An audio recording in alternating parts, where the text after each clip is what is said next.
자, 이제는 광개토대왕이랑 장수왕만 남았어요. 제일 유명한 왕 두 명이죠. 근데 은근히 별로 할 게 없어요.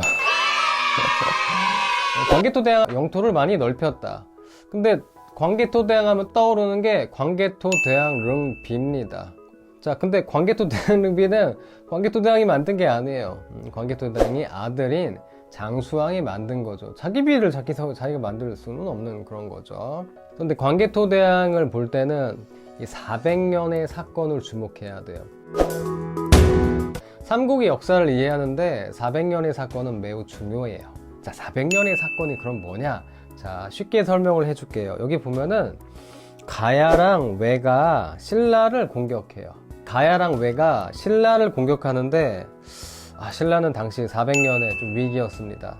자, 위기를 극복하기 위해서 주변 나라에 도움을 청해야 될 것 같은데, 그래서 위를 보니까 고구려에 강한 왕이 있었어요. 누가 봐도 셀 것 같은 왕, 누가 봐도 강할 것 같은 왕. 그 왕 누구죠?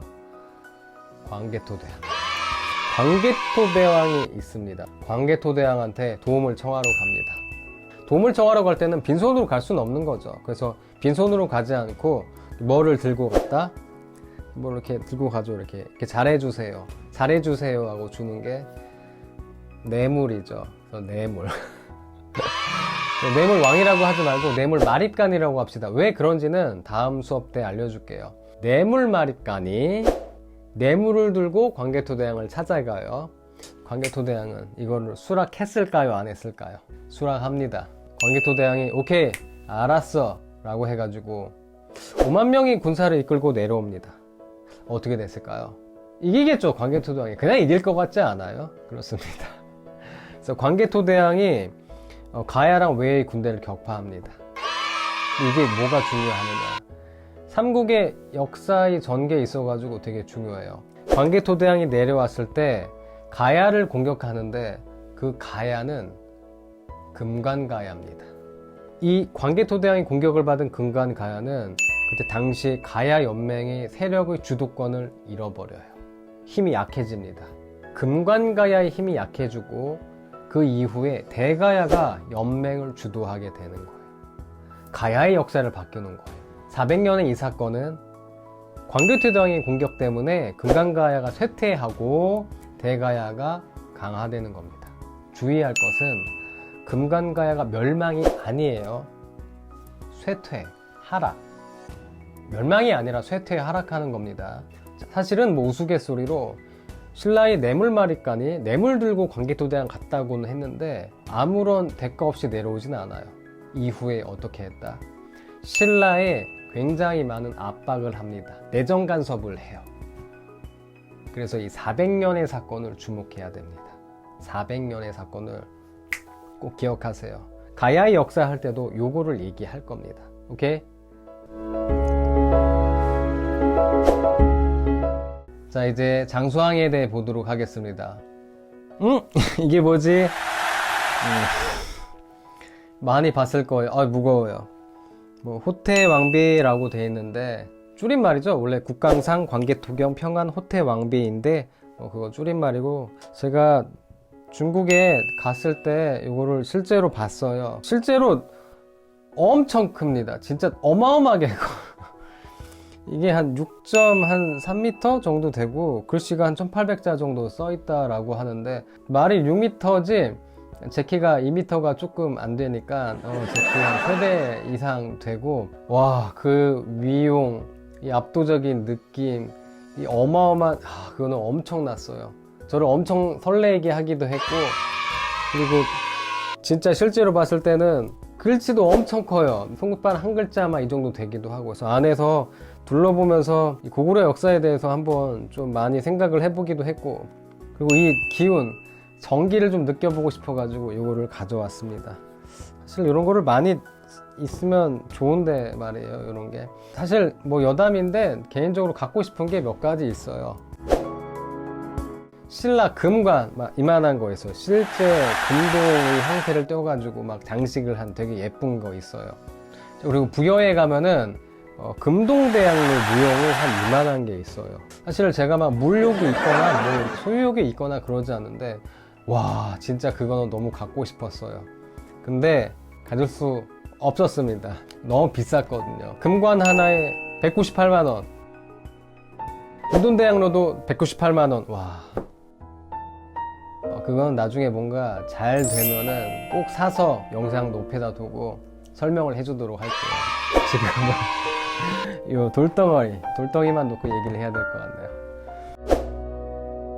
장수왕은 사실 장수왕이 광개토대왕릉비를 만들었다 뭐 요 정도 있고, 말 그대로 장수왕이니까 오래 살았다 라고 얘기할 수 있는데, 진짜 중요한 거는 그거죠. 수도를 옮겨요. 처음에 고구려의 수도에 대해서는 얘기했죠. 첫 번째 수도 온여산성에서 다음 북내성 앤드 환도산성, 그리고 평양성으로 천도, 평양성으로 수도를 옮깁니다. 그게 지금 배우고 있는 장수왕이에요. 남쪽으로 내려왔다 라고 해가지고 남진정책이라고 얘기하는 거죠. 장수왕의 남진정책, 이게 가장 중요해요.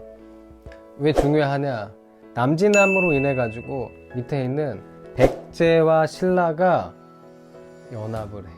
백제와 신라가 동맹을 맺습니다. 이거를 나제동맹이라고 하는 거예요.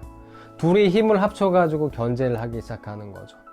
또한 사실은 수도만 평양으로 옮겼을 뿐인데, 내려가면서 공격하는 과정에서 처음에 했던 삼국시대에 감정적으로 죽은 백제왕이 전사를 합니다. 바로 백제의 괴로왕.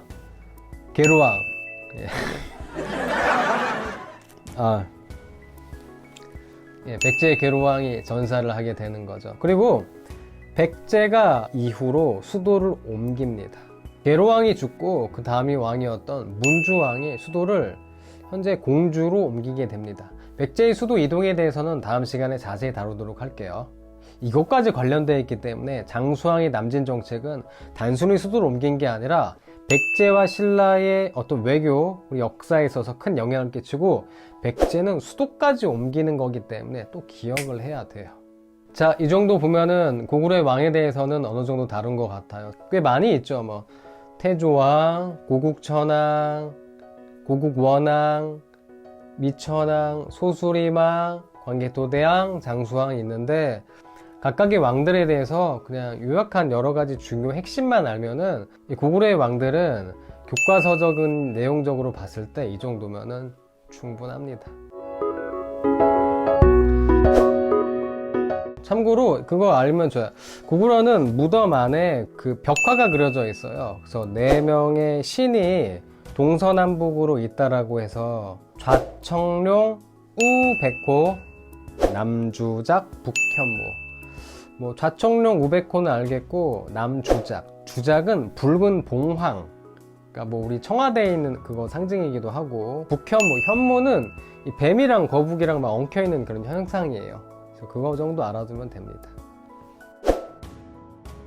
그리고 외교적으로 보면은 현재 우즈베키스탄에 아프라시아브 벽화라고 있어요. 조우관이라고 해요. 고구려의 사신의 깃털을 꽂은 거. 현재 우즈베키스탄이 있던 그 지역과도 뭐 교류를 했겠구나, 그 정도를 알 수가 있습니다.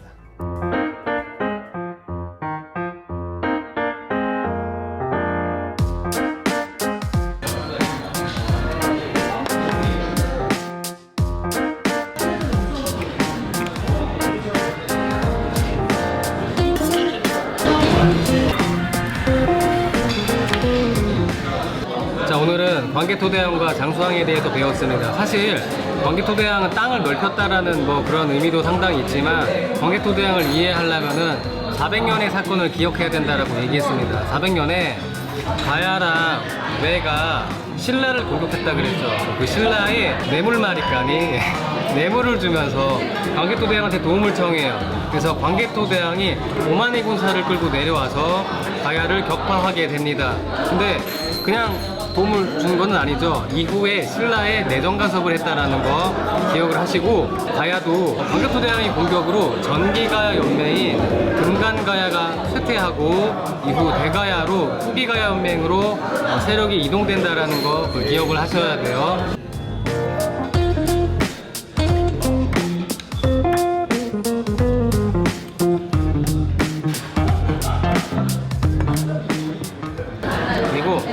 장수왕을 보게 되면은 장수왕은 남진 정책이 상당히 중요합니다. 수도를 평양으로 옮기게 돼요. 그래서 이 남진 정책의 결과로 두 가지 사건이 일어난다고 보시면 돼요. 첫 번째, 신라랑 백제랑 동맹을 체결해요. 이걸 나제 동맹이라고 얘기를 하죠. 이게 삼국의 외교적으로 큰 영향을 끼치게 되고, 백제도 수도가 원래 위례성, 즉 서울이었다가 웅진, 공주로 천도하게 됩니다. 밥을 먹으면서도 항상 역사를 기억해야 된다는 거 잊지 않았으면 좋겠습니다.